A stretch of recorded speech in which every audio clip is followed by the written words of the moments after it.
Hello दोस्तों, हम लोग भारतीय संविधान समझ रहे थे जिसमें से हम लोगों ने अनुच्छेद अभी अभी हाल ही में अनुच्छेद 12 और 13 समझा। अनुच्छेद 12 में यह बोला गया है कि किस प्रकार से राज्य शब्द को परिभाषित किया जाएगा, यानी राज्य शब्द क्या है उसको डिफाइन किया गया। अनुच्छेद 13 में बोला गया है कि कहाँ पर विधि हमारी शून्य हो जाएगी, यानी जो भी विधि आप बनाएंगे यदि मौलिक अधिकारों का हनन होता है तो विधि उतना भाग शून्य हो जाएगा। जितनी भाग में किसी भी मौलिक अधिकार का यदि हनन हो रहा है तो उतना भाग शून्य हो जाएगा।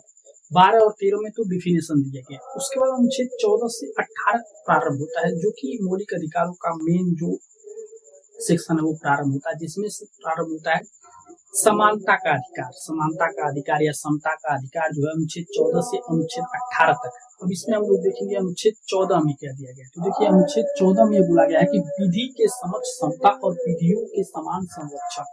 ये दो शब्द हैं, विधि के समक्ष समता और विधियों के समान संरक्षण। विधि के समक्ष समता को एक नकारात्मक तौर पे देखा जाता है, और जबकि विधियों के समान संरक्षण को एक सकारात्मक तौर पे देखा जाता है। विधि के समक्ष समता का मतलब ये है कि जो भी हो, राजा हो, रंग हो, जो भी हो, वो क्या है, वो विधि के समय मतलब विधि जो है उसके सामने सब समान है। आप देश के प्रधानमंत्री हो या फिर आप देश के एक गरीब हो, निर्धन हो, वो भी, ये दोनों क्या है, विधि के समक्ष समान है। और ये विधि के समक्ष समान है, ये कहाँ से लिया गया है? यह लिया गया है ब्रिटेन से। और विधि का समान संरक्षण यह जो है ये अमेरिका से लिया गया है। विधि का समान संरक्षण का जो मतलब है, इसमें यह हुआ कि आप कोई अपराध करते हैं तो यदि आप प्रधानमंत्री हैं तो भी आपके लिए वही सजा है, और यदि आप साधारण नागरिक हैं तो भी आपके लिए वही सजा है। यानी जो सजा का प्रावधान है वो ये देख के नहीं हुआ कि कोई अमीर है, कोई गरीब है, कोई ऊंचे पद पर है या कोई नीचे पद पर है। कुछ लोगों को कुछ परिस्थितियों में संरक्षण मिला हुआ है, वो भी एक युक्ति युक्त संरक्षण है, यानी तार्किक है। उसमें एक तर्क दिया गया है कि उनको क्यों ये संरक्षण दिया गया है, अभी हम लोग देखेंगे। तो देखिए इसमें क्या मुख्य बातें की गई है। तो उसमें जो मुख्य बात है वो किसी भी व्यक्ति के पक्ष में विशिष्ट विशेषाधिकार की अनुमति नहीं है। यानी अनुच्छेद जो 14 है वो बोलता है कि किसी भी व्यक्ति के लिए कोई विशिष्ट प्रावधान नहीं किया गया है। यदि आप मर्डर करते हैं, आप चोरी करते हैं, तो वही चीजें लागू होंगी जो कि एक सामान्य व्यक्ति करता है। वही आप भले प्रधानमंत्री हो, भले ही मुख्यमंत्री हो, भले ही प्रधान जी हो, या फिर कोई भी हो, किसी भी पद पर हो, आप सिपाही हो, दरोगा हो, जो भी हो, उन सब पर वही सेम विधि लागू होगी। समान विधि के अंतर्गत सभी व्यक्तियों के लिए समान नियम, यानी जो भी आप मान लीजिए कोई भी व्यक्ति यदि चोरी करता है, व्यक्ति एक चीज और है, इसमें जो व्यक्ति शब्द प्रयोग किया गया वो व्यक्ति का मतलब ये हुआ कि वह व्यक्ति चाहे भारतीय हो, नागरिक हो, या फिर कोई विदेशी नागरिक हो। याद रखिए कि वो देश का दुश्मन देश का ना हो। दुश्मन देश से यदि आपसे दुश्मनी चल रही है और भारत में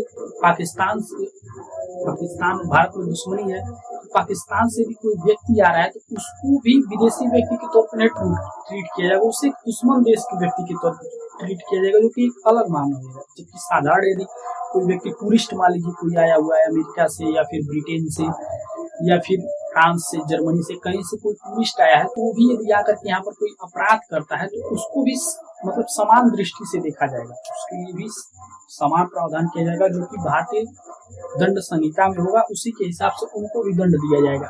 कोई विशेष ये नहीं है कि मतलब उसके साथ कोई छूट दिया जाए, या फिर उसके लिए कोई वो आकर के यहाँ पर किसी का मर्डर कर दे तो उसको छूट मिल जाए, ऐसा नहीं किया जाएगा। मतलब सभी व्यक्तियों को समान दृष्टि से देखा जाएगा। और क्या है, समान विधि के अंतर्गत सभी व्यक्तियों के लिए समान नियम होगा, यानी जो भी चोरी करेगा, चाहे वो भारत का व्यक्ति हो चाहे ब्रिटेन का व्यक्ति हो, उसको समान सजा मिलेगी भारत के भूभाग के अंदर। यदि कोई भी व्यक्ति विधि से ऊपर नहीं होगा, यानी वही बात है, कोई भी व्यक्ति यदि विधि है उससे ऊपर नहीं होगा, विधि को बाईपास नहीं कर पाएगा। कुछ विशेष परिस्थितियों में विशेष लोगों को छूट दी गई, जो कि अपवाद है, जो कि भी देखेंगे। बाकी सभी लोगों के लिए सामान्य चीजें लागू है। और इसके बारे में जो पहली बार मतलब विस्तृत रूप से बताए थे कि ये ऐसा कुछ होता है कि विधि के समक्ष समता नाम की कोई चीज होती है, ये कौन बताया था? तो एबी डायसी नाम के ब्रिटेन के मतलब राजनीति विज्ञान के जनक हुए, उन्होंने उनकी एक पुस्तक है ये क्या है, इसका नाम जो है introduction to the study of the law of the constitution. यही इनकी पुस्तक है जिसमें उन्होंने 3 नियम का उल्लंघन किया है। उन्होंने जो 3 नियमों का उल्लंघन किया है उसमें से 2 को भारतीय संविधान में लिया गया, पर एक को नहीं माना गया। एक जो है, जो उन्होंने आधार बताया, उस आधार को भारतीय संविधान में नहीं माना है। भारतीय संविधान का उसके विपरीत आधार है। पहला देखिए क्या है, किसी भी व्यक्ति को विधि के उल्लंघन के सिवाय दंडित नहीं किया जा सकता। तो ये भारत में किसी भी व्यक्ति को यदि जब तक कोई अपराध नहीं करता है उसको पकड़ करके दंडित नहीं करेगी सरकार या फिर न्यायालय। और सेकंड क्या है, विधि के समक्ष समता का जो है आवश्यक, मतलब विधि के समक्ष सभी लोग समान होंगे, कोई भी चाहे कोई भी गरीब, कोई भी राजा, कोई भी महाराजा नहीं हो। ऐसा उन्होंने अपनी इस पुस्तक में बताया। इन्होंने इस पुस्तक को 1931 में, मतलब इनकी जो पुस्तक है 1931 में आई थी, ये introduction to the study of the law of the constitution. ये पुस्तक कब आई थी, तो ये पुस्तक जो है 1931 में आई थी। और इसी में जो बेसिक स्ट्रक्चर है, जो हमारा जो संविधान अनुच्छेद 14 है, वो जो लिया गया है, हमारा संविधान जो कई देशों का मिक्सर है, तो कुछ चीजें ब्रिटेन से ली गई हैं, तो कुछ चीजें यूएसए से भी लेकर के जोड़ी गई हैं। और उसमें से जो समता, जो ये समता शब्द है, ये तो कहाँ से लिया गया है, ये ब्रिटेन से लिया गया, लेकिन जो ये समान संरक्षण है, ये कहाँ से लिया गया है, ये यूएसए से लिया गया है। और इन्होंने क्या किया, इन्होंने जो तीसरी बात बोली थी, संविधान व्यक्तियों के अधिकारों का परिमाण है। इसका मतलब ये बोला इन्होंने कि जो संविधान है वो व्यक्तियों के अधिकारों, मतलब व्यक्तियों के अधिकारों का एक भाग है। संविधान जो है व्यक्तियों के अधिकारों का एक भाग है। मतलब ये इनके अनुसार जो था कि व्यक्ति जो है वो संविधान से बड़ा है। सीधी सी बात इनकी थी कि जो व्यक्ति है वो क्या है, संविधान से बड़ा है, जिसे न्यायालय द्वारा लागू किया जाता है। इनका क्या है कि संविधान व्यक्तियों के अधिकारों का परिणाम है, जिसे न्यायालय द्वारा लागू किया जाता है, न कि संविधान व्यक्तियों के अधिकारों का स्रोत है। व्यक्तियों के अधिकारों का स्रोत संविधान नहीं है, इन्होंने ऐसा बताया। पर भारतीय संविधान में क्या है, भारतीय संविधान जो है व्यक्तियों के अधिकारों का स्रोत है, इसका उल्टा है।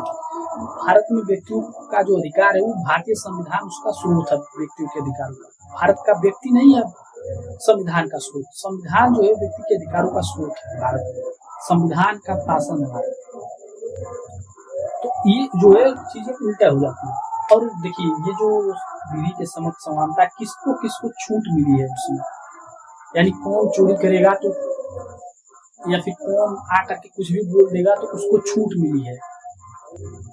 जैसे पहले भारत के राष्ट्रपति एवं राज्यपालों को प्राप्त विशेषाधिकार, इनको विशेषाधिकार प्राप्त है। जब तक पद पर रहेंगे तब तक आप इनके ऊपर कोई भी फौजदारी या फिर कोई भी इनके ऊपर जो होता है कोई भी मुकदमा आप दायर नहीं कर सकते। दीवानी मुकदमा, फौजदारी या दीवानी मुकदमा इनके ऊपर आप दायर नहीं कर सकते।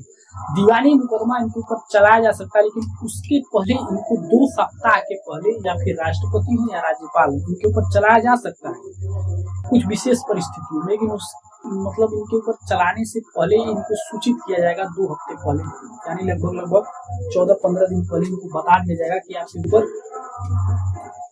दीवानी मुकदमा चलाया जा सकता। फौजदारी का मुकदमा तो दायर भी नहीं किया जाएगा जब तक ये पद पर रहेंगे। पद से उतरने के बाद, और हाँ, ये जो पद पे रह के काम करेंगे उसके बिहाफ पर आप नहीं इनके ऊपर कोई भी कार्रवाई कर सकते। यदि ये राष्ट्रपति या राज्यपाल के पद पर हैं, इन्होंने कोई अध्यादेश जारी किया, कोई विधेयक जारी किया, कुछ भी किया है, इन्होंने कहीं पर कोई भी आदेश दिया है, उसके बिहाफ पर आप कोई भी कार्रवाई नहीं कर सकते। राष्ट्रपति और राज्यपाल के ऊपर कोई कार्रवाई नहीं कर सकते। और यदि कुछ पर्सनल करते हैं, पर्सनल भी करेंगे, उसके बाद पद पर बने रहेंगे तब तो नहीं, पद से उतरने के बाद आप उनके ऊपर कार्रवाई कर सकते हैं। उसके बाद वो सामान्य नागरिक हो जाएंगे, सामान्य व्यक्ति हो जाएंगे, जिसके बाद उनके ऊपर कार्रवाई की जा सकती है। और क्या है इसमें, और ये है कि किसी भी व्यक्ति के प्रति जो संसद या विधान मंडल की कार्रवाई छापता है या प्रकाशित करता है, उसके विरुद्ध कोई भी दीवानी फौजदारी मुकदमा नहीं चला। यानी जो ये न्यूज़पेपर वाले हैं, इनके लिए विशेष करके समझ लीजिए तरह से उत्पाद है। भाई कोई भी व्यक्ति है जो ये बात कर रहा है कि आज के दिन इस सत्र में क्या हुआ, जैसे अभी चल रहा है मानसून सत्र, इसमें भी आप बात करें कोई कोई प्रकाशन प्रकाशित करें, कुछ भी लेख लिख रहे हैं जो कि एक मतलब जैसे जैसे उसमें हुआ है उसी को डिस्क्राइब कर रहे हैं, तो उसके लिए आपके ऊपर कोई कार्रवाई नहीं की जा सकती। मतलब कोई भी संसद में या फिर विधानमंडल जो है वहां पर यदि कोई घटना घटित होती है और आप उसको डिस्क्राइब करते हैं तो उसको बताने के लिए आपके ऊपर दीवानी या फौजदारी का मुकदमा कोई नहीं चलाएगा। ये अनुच्छेद 361 क के तहत वो संरक्षण मिला हुआ है। मतलब संसदीय कार्रवाई को उल्लेखित करने का, प्रचारित करने का अधिकार सबके पास है, कोई भी व्यक्ति कर सकता है। उसके बाद संसद में या किसी समिति में किसी सदस्य द्वारा बोली गई किसी बात के विरुद्ध कोई कार्रवाई नहीं होगी। आप ये किसमें लिखा है अनुच्छेद 105 के तहत, ये भी अपवाद है इसका अनुच्छेद 14 का। संसद में देखते होंगे आप नेताजी को मार कर देते हैं, कुछ भी बोल देते हैं, कुछ भी कोई कर रहा है, उनके ऊपर कोई कार्रवाई नहीं हुई। संसद का जो सदस्य है, जो भी सांसद जी हैं, जो भी और ये विधानमंडल में जो विधायक जो लोग होते हैं, इन लोगों को, इन सभी में या फिर किसी भी समिति में या फिर संसद भवन में या फिर विधानमंडल भवन में है तो विधानसभा में है तो उनके ऊपर कोई भी कार्रवाई नहीं होगी कि वो क्या बोल दिए हैं। हो सकता है कुछ बातें देश के हित में हो, कुछ बातें वो देश के विरुद्ध में बोल दे, उसके ऊपर दंडनीय कोई कार्रवाई नहीं होगी। न्यायालय में कोई बात उनके विरुद्ध नहीं चलेगी। या फिर किसी उस समिति में, मान लीजिए कोई समिति बनाई गई किसी चीज की समीक्षा करने के लिए, और समिति में वो कोई बात बोल रहे हैं, कुछ मत दे रहे हैं, मान लीजिए किसी उनका मत जो है वो जो मेजोरिटी है उसके विरुद्ध में है, तो आप ऐसा नहीं कि जा करके उनके ऊपर केस कर देंगे न्यायालय में, फौजदारी या फिर दीवानी कोई भी मुकदमा दायर कर दे, तो ऐसा नहीं हो सकता। उनके ऊपर आप कोई मुकदमा नहीं दायर कर सकते। उन दोनों को, विधायकों को और सांसदों को संरक्षण मिला हुआ है। उनको विधानमंडल में और संसद में बोलने का, संसद के जो भी सदस्य हैं उनको बोलने का, उनके ऊपर कोई कानूनी कार्रवाई आप नहीं कर सकते, क्योंकि वो जो बोलेंगे, वो जो व्यक्त करेंगे, वो ऐसा माना जाता है कि वो एक प्रक्रिया का भाग है, जो कि वो फ्लो में कुछ भी बोल सकते हैं। तो उनके ऊपर उनको ये विशेष छूट मिला हुआ है कि उनके ऊपर कोई कार्रवाई नहीं होगी। और किसे मिला है? विदेशी संप्रभु शासक, राजदूत, कूटनीतिक व्यक्तियों, कूटनीतिक व्यक्तियों पर दीवानी और फौजदारी मुकदमों से मुक्त है। यानी कोई विदेशी शासक है, कोई विदेशी राजदूत है, वो आया, मतलब वो भारत में रह रहा है, और क्योंकि वो अपने देश का ही तो देखेगा, और यदि आपके जिस देश में है वो और कुछ बोल देता है और आपको पसंद नहीं आता है, तो आप उसके ऊपर मुकदमा नहीं कर सकते। या फिर कोई उससे गलती हो जाती है तो इन लोगों को संरक्षण प्राप्त है, उन लोगों के ऊपर मुकदमा नहीं होगा, ठीक ना। उसके बाद आता है संयुक्त राष्ट्र संघ एवं उसकी एजेंसियों को भी इसमें छूट दिया गया है। अनुच्छेद 14 के तहत उनके ऊपर भी कोई कार्रवाई, मतलब उनको भी एक समान व्यक्ति की तरह ट्रीट नहीं किया जाएगा। ये लोग विशेष व्यक्तियों की तरह ट्रीट होंगे। ये अनुच्छेद 14 जो है सबको समान नजर से देखता है, जबकि ये लोग जो है ये सामान्य नजर से नहीं देखे जाएंगे, ये लोग विशेष नजर से देखे जाएंगे, क्योंकि इनको एक अपवाद में रखा गया। जब तक अपने पद पर बने, जब तक सांसद, कोई भी सांसद जब तक संसद के अंदर है, कोई काम कर रहा है, कोई एक्टिविटी कर रहा है, तब तक वो मुक्त है। लेकिन जैसे ही संसद के बाहर आएंगे, संसद जी एक सामान्य व्यक्ति हो जाएंगे। संसद होते हुए यदि किसी का मर्डर कर देते हैं तो उनको जेल हो जाएगी।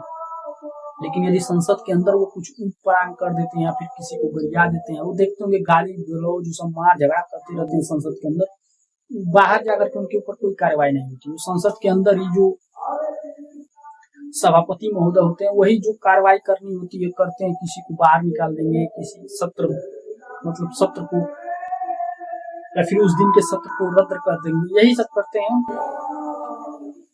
बाकी उनके ऊपर कोई कानूनी कार्रवाई नहीं होती। और क्या है, अनुच्छेद 31 अपवाद है इसमें क्या है, अनुच्छेद 31 में कुछ विशेष प्रावधान किया गया है जिसे डीपीएसपी को लागू कराया गया है। अनुच्छेद 39 और 39 से जुड़ा हुआ है। 39 और 39 विशेष करके वही है जिसमें यह बोला गया कि कोई व्यक्ति धन का संचय ना करे। सरकार के पास ये अधिकार है कि वो कोई व्यक्ति यदि किसी संसाधन का संचय कर रहा है, बहुत ज्यादा अपने वहाँ इकट्ठा कर रहा है, तो सरकार के पास ये अधिकार है कि वो उसको उससे लेकर के डिस्ट्रीब्यूट कर दे सभी में, जो कि सभी को अवेलेबल हो जाए। ऐसा वो कर दे कि जैसे मान लीजिए किसी प्राकृतिक संसाधन का कोई व्यक्ति दुरुपयोग कर रहा है, उसके ऊपर पूरा कब्जा कर रहा है, जो कि वहाँ के जो निवासी है उनको क्षति पहुंचा रहा है। तो संसद क्या कर सकती है, विधि बना करके उसको उन लोगों के हित में कुछ विधियां बना सकती हैं, जो कि वहां पर विशेष रूप से वहां के निवासी हैं, जिनका वो संपदा है, जिनका वो संसाधन है। तो इसके लिए किसमें बोला गया है, इसके लिए भी विशेष उपबंध कर सकती है। ये भी विधि के समक्ष सामान्य नहीं, वो सामान्य नागरिक में नहीं काउंट होगा, जिसके विरुद्ध संसद कार्रवाई करेगी। तो यही था अनुच्छेद 14। अनुच्छेद 14 में यही बोला गया है कि सभी व्यक्ति सामान्य होंगे, किसी भी व्यक्ति को जो भी अपराध करेगा, चाहे वो अमीर हो चाहे गरीब हो, सबको समान दृष्टि से देखा जाएगा। कोई भी व्यक्ति विधि से ऊपर नहीं होगा, ये अनुच्छेद 14 बोलता है। बस इन कुछ अपवादों को छोड़ करके राष्ट्रपति, राष्ट्रपति, राज्यपालों को और जो संसद है, विधानमंडल है, उनमें कार्रवाइयों को, और ये जो विशेष राजदूत आते हैं इनको, पत्रकारों को विशेष प्रावधान दिया गया है उनको संसद की बातें छापने का, या फिर किसी व्यक्ति विशेष का जो संसद से जुड़ा किसी व्यक्ति मुद्दे को स्पष्ट रखना चाहता है। तो यही था अनुच्छेद 14। और इसके बाद देखेंगे अनुच्छेद 15 नेक्स्ट वीडियो में।